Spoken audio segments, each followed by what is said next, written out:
Está começando Contraplano e hoje eu vou receber o Danilo Morales, que ficou conhecido por produzir filmes de terror com baixo orçamento aqui no Vale do Paraíba e foi idealizador do festival de filmes de terror chamado POU, Pequenos Orbes Espectrais. Oi Danilo, tudo bem? Tudo bem, Patrícia? Tudo bem. Tudo bom. Prazer em recebê-lo aqui no Contraplano. Eu que agradeço. Você é formado em jornalismo, né? Isso, sou formado pela Univap, né? Em jornalismo, formei em 2012 lá. E como que essa formação contribuiu para você produzir seus filmes? Então, o jornalismo ele abre bastante portas. Na verdade, eu comecei em 2006, né? 10 anos atrás. Mas contatos, né? Até inclusive o meu filme que começou a ficar mais profissional em 2012. Quem gravou foi o Felipe Soriano, que foi um cara bastante experiente lá da Univap, né? Da faculdade. E como que você começou esse seu interesse por filmes de terror? O terror é seu estilo preferido, né? Total, Até vivem me falando, né? Por que você não faz uma comédia, um gênero mais abrangente, né? Que a família toda consegue assistir, mas não adianta, tá no sangue, é terror mesmo, e desde criança. Então, primeira vez eu tinha 3 anos de idade, assistindo Papillon de madrugada na sala. Aí comecei a chorar na cena dos leprosos e por aí vai. Lobisomem Americano em Londres. A minha mãe tentou vender o videocassete de 2 cabeças na época, pra tentar conter isso. Então, ao invés de você ficar traumatizado, você tomou gosto. Tomei gosto, Aí até ela tentou vender o videocassete, mas não adiantou. Eu segui esse rumo mesmo, e é o que eu pego bem mesmo, que eu gosto. É terror mesmo. E como que você começou a produzir filmes de terror? Olha, eu comecei em 2006 com uma JVC VHS, bem sem vergonhinha mesmo, sem ter nenhuma noção de enquadramento na época, nada, né?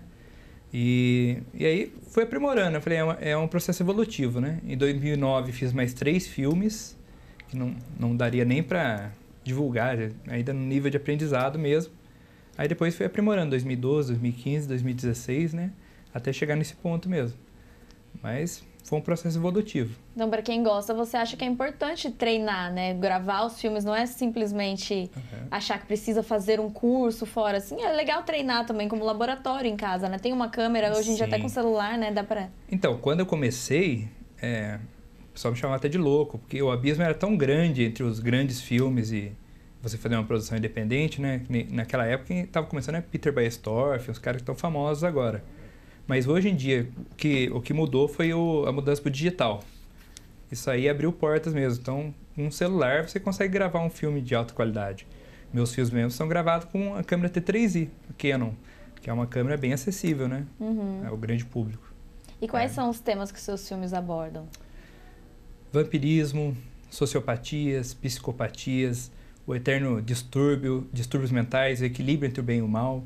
Essas são algumas das temáticas que eu costumo fazer, né? Eu sou escritor, antes de tudo, né?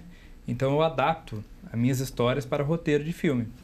Então, que nem, por exemplo, tem um livro meu que vai ser lançado, que é o Contos Recontos, ABC da Morte, que é um abecedário com 26 contos de horror. Então, só daí já tem muito trabalho pela frente. Então... E de onde que vem a inspiração para escrever tudo isso?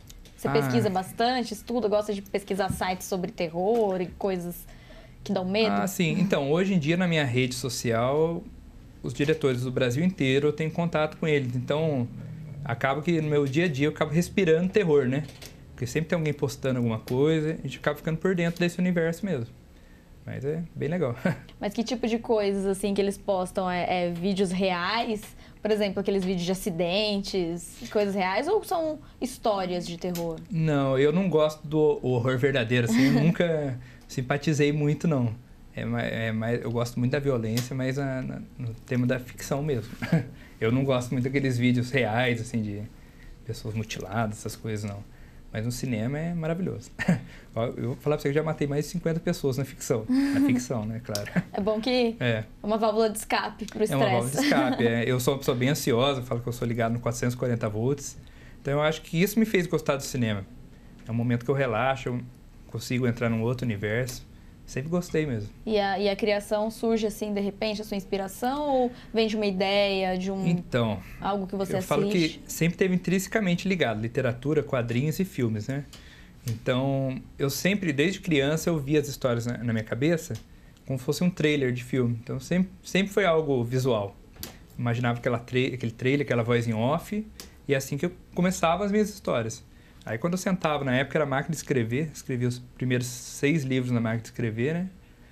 Você começa a bater lá a história e vai fluindo.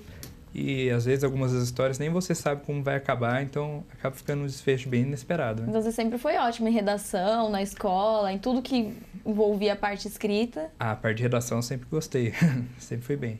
E o que conta mais, um bom roteiro ou uma boa produção? Os dois, viu? Os dois. O roteiro é o início de tudo, né? Um bom roteiro, na minha opinião, ele tem que ficar de molho pelo menos uns 6 meses. Porque você faz um roteiro, depois parece que tá ótimo, daqui uns meses você vai lá ver e não era bem isso, tem que melhorar, tem que aprimorar, tanto no roteiro quanto no livro, né? O roteiro é um texto vivo. Então, por exemplo, eu vou gravar um curta agora aqui em Jacareí, no Museu de Antropologia, vai ser em setembro agora, se chama Start, é um curta de terror. E os atores ficam até meio doidos, porque eu tenho um grupo fechado, mas toda semana eu tô fazendo adaptações no roteiro, eu falo pra eles, ó, leia um roteiro que já mudou bastante coisa no roteiro. E o roteiro ele é modificado até no último momento, no momento da gravação ali, você está riscando, você está adaptando, ainda mais quando é cinema independente, né? Então é assim mesmo. E o roteiro você tem assim que manter, né, a história interessante do começo até o fim, né? E compreender a atenção do público, Agora, né? A produção, vamos dizer que é a etapa 2 aí, né? Pulando storyboard, né? Storyboard até o Robson Strobel é o meu storyboarder. Ele que faz o quadrinhos também, Trilogia do Terror, desenha. E pra quem não sabe, o que é storyboard? Storyboard é você pegar o roteiro, você fazer como se fosse uma história em quadrinhos, pro câmera entender o que tá na minha cabeça. Qual que é o posicionamento correto da câmera. Então, aquilo tá na minha cabeça, mas às vezes o câmera que vai gravar, ele não consegue captar aquilo, entendeu? Aí esse seria um passo 2. Entendi. Depois vem a produção, que é bem chato de fazer. Mas quando é cinema independente, você tem que fazer de tudo, né? Então, eu dirijo, eu faço produção, até maquiagem FX agora eu tô treinando. Você que faz as maquiagens? Não, esses filmes foram todos maquiadores de São Paulo. Gustavo Oliveira, que é um maquiador fera. Você contrata eles pra... Contrato a preços acessíveis, é como se fosse um amigo, assim. Sim. Mas tem horas que ele não pode estar aqui, né? Então, a gente tem que saber de tudo um pouco. É mais ou menos assim.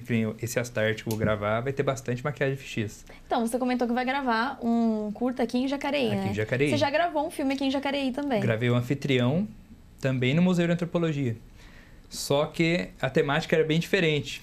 O Anfitrião foi gravado com luz elétrica ligada.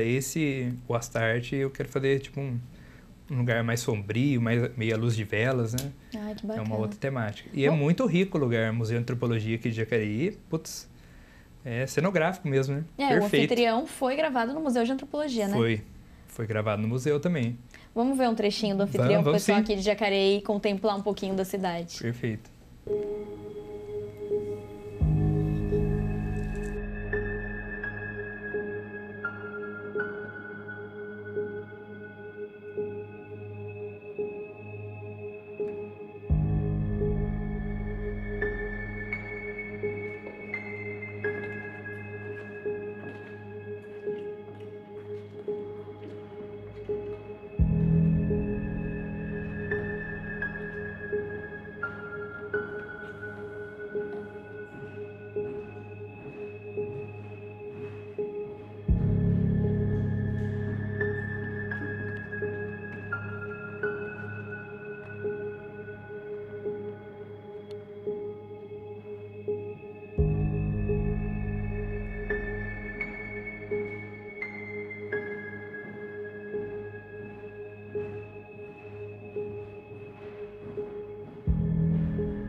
Eu já esperava vocês.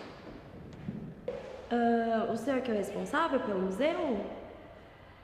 Vocês vieram aqui pelas histórias. E é isso que darei a vocês.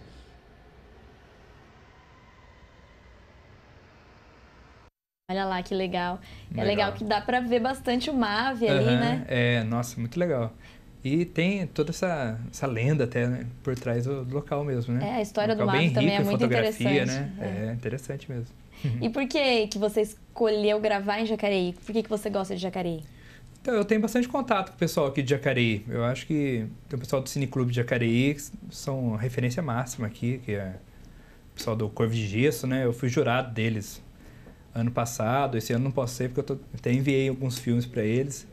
Então, eu acabei fazendo amizade com o pessoal por isso e também pelo Storyboarder, que é aqui da região, que também fez, que é o Robson Straub, que fez também a estatueta do Paul, né? Que é do festival. Ah, que bacana. A estatueta do Paul também é bem curiosa, né? O que significa? É um rosto? Ele é o rosto do Edgar Allan Poe, que é o escritor de livros fantásticos, referência máxima, né? Então, o nome Poe, Pequenos Orbes Espectrais, ele tem duplo sentido. Edgar Allan Poe, né? E também aquelas luzes que tem no céu, que são os orbes espectrais. Aí, na verdade, é um busto do Poe com metade do rosto congelado. Ah, que bacana. Acho que a gente tem a foto do troféu. Sim, daqui a pouco dá até para passar. E você... Da onde surgiu a ideia do festival de terror? É uma ideia antiga já. Faz tempo que eu queria ter feito isso, só que tá faltando coragem, né? Festivais de cinema já ocorrem em várias partes do Brasil.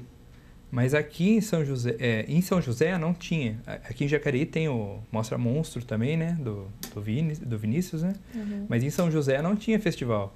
Aí eu falei, putz, alguém tem que trazer isso pra cá.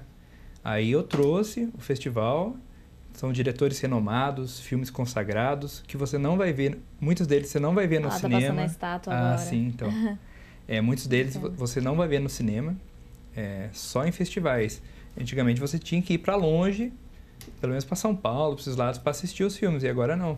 Pode vir para cá e tem acesso a esses filmes. Até quem ganhou a estatueta esse ano foi por voto popular, né? Foi o Rodrigo Aragão, que é um dos diretores mais famosos da atualidade no gênero fantástico, pelo Fábulas Negras. E curta-metragem O Judas, que é o filme do Joel Caetano. Também um diretor que está consagrado, aí ganhando prêmios para o Brasil inteiro. Acho que tem mais de 70 prêmios só por esse curta.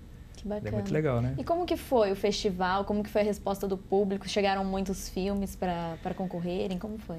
Então, esse primeiro ano foram filmes convidados. Agora, para o segundo ano, vai ser aberto o edital. E vários filmes foram deixados de lado. Nesse, já por falta de espaço, de tempo. Da dó, até a gente que faz parte da curadoria, né? Porque são todos excelentes, cara. A maioria são níveis muito bons.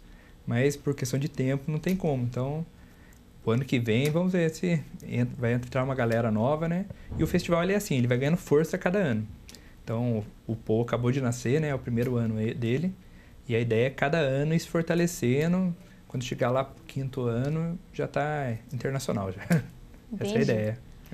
E como fugir do trash? O filme de baixo orçamento tem como ser filme de terror de baixo orçamento sem ser trash, né? Como os seus. Como fugir do trash? Então, até o que confunde muito a temática do trash que nem, por exemplo, o filme de baixo orçamento, se você tem uma proposta, uma direção de arte, de fazer uma fotografia trabalhada, geralmente ele não é trash. Mas acaba, às vezes, caindo pro trash no fator que o trash, ele ele é você reciclar algo. Então, por exemplo, como a gente faz com baixo orçamento, você vai usar um cenário natural, né? E aproveitar o que está ao seu alcance. Então, nesse sentido, pode dizer que é trash. Mas quando você tem uma direção de arte, aí não. Mas o trash tem o seu valor, né? Ele tem todo um público que busca o trash também. Sim, o trash é trash porque ele quer ser trash, né? Porque ele quer ser trash, é proposital. Inclusive, até no Brasil não é tão requisitado o trash, mas lá fora o pessoal gosta bastante. Canadá, Estados Unidos, tem uns países que gostam bastante. E os filmes independentes, embora eles não estejam nas redes de cinema, eles rodam festivais aí pro mundo inteiro. Espanha, Itália, Estados Unidos, por tudo que é lado tá rodando. Ai, que legal. E como que você vê o cenário de filmes com baixo orçamento aqui no Vale do Paraíba? Então, tá muito bom, cara. Aqui no Vale do Paraíba tem poucos cineastas ainda. Mas a nível de Brasil, putz, tem uns caras muito bons mesmo. Que dá um pau aí muito gringo aí, viu? Eu acho que tem que perder um pouco daquele preconceito. Ainda tem um preconceito. Eu vejo até de círculos próximos de que filme brasileiro não é bom. E não é assim. Tá ficando cada vez melhor, cara. Tem as produções maravilhosas. Eu assisti O Estripador da Rua Augusta esses dias, da Geisla, que filme espetacular, cara. É aqui de São José? É aqui de Jacareí? Não é. Aqui de Jacareí, acho que o cineasta que conheço é o Vini, né? E tem uma outra moça também. Mas a ideia do festival é isso aí, você trazer mais gente que às vezes tem esse negócio do cinema, mas meio desanimado, porque é difícil mesmo no começo, né? É uma luta. Se você querer o retorno imediato, você desanima. Financeiramente, por exemplo, entendeu? Uhum. Então, o festival é uma porta aberta. Então, por exemplo, o festival não é meu, o festival são de todos os cineastas. É uma porta para exibir os seus trabalhos, né? Então, isso que é legal. Depois do intervalo a gente volta para falar mais um pouquinho sobre o festival. Tá. Uhum. E não sai daí que a gente já volta com o Danilo Morales falando mais das suas produções aterrorizantes aqui no Contraplano.